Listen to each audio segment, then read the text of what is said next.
बिस्मिल्लाहिर्रहमानिर्रहीम।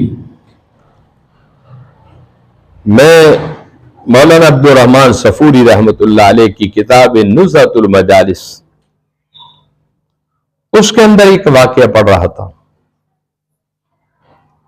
कि एक शख्स था 11 महीना ना कभी उसने नमाज पढ़ी, ना कभी इबादत की और ना कभी रियाजत की।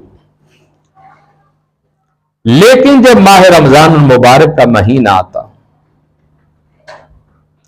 वो गुस्ल करता, कपड़े तब्दील करता और तैयार होता और तरावियां पढ़ता, नमाजें पढ़ता, तिलावत कुरान मजीद करता और अपने गुनाहों की माफी मांगता। बड़े अरसा ऐसा करता रहा। आखिर मौत का फरिश्ता आ गया, उसकी रूह कब्ज़ हो। जब वो कब्र में गया, फरिश्तों ने हिसाब लेना शुरू किया। रब ने कहा कि बंदे खुदा, ये तो वो शख्स है जो पूरे माह रमजान मुबारक में कसरत से इबादत करता है। आज इसकी इबादत के सदके हमने इसके गुनाह माफ कर दिए। और उस शख्स का नाम था मोहम्मद।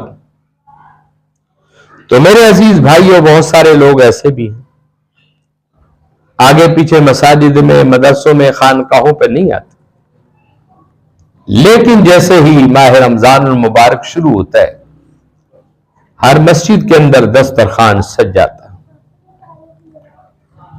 और हर शख्स की यह कोशिश होती है कि मैं अफ्तार करूं, खुद भी करूं, दूसरों को भी कराऊं। तो मेरे अजीज भाइयों, माह रमजान मुबारक की बहुत सारी बरकतें, आप कोशिश किया करें, खुद भी रोजा अफ्तार करें और अपने माल जान से दूसरों को भी अफ्तार कराएं। वाखिरु दावाना अल्हम्दुलिल्लाहि रब्बिल आलमीन।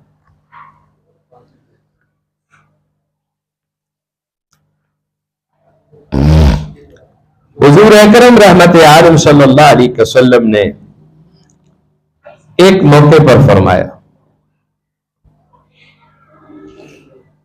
जो बंदा अपने 3 चीजों की हिफाजत करेगा, 3 चीजों की, कयामत वाले दिन मोहम्मद रसूलुल्लाह उसकी शफाअत करेंगे। जब सहाबा ने पूछा कि या रसूल अल्लाह सल्लल्लाहु अलैहि वसल्लम, वो कौन कौन सी चीजें? फरमाया कि पहली चीज यह है कि अपनी जुबान की हिफाजत करो, और दूसरी चीज यह है कि अपने दिल की हिफाजत करो, और तीसरी चीज यह है कि तुम अपने नफ्स की हिफाजत करो।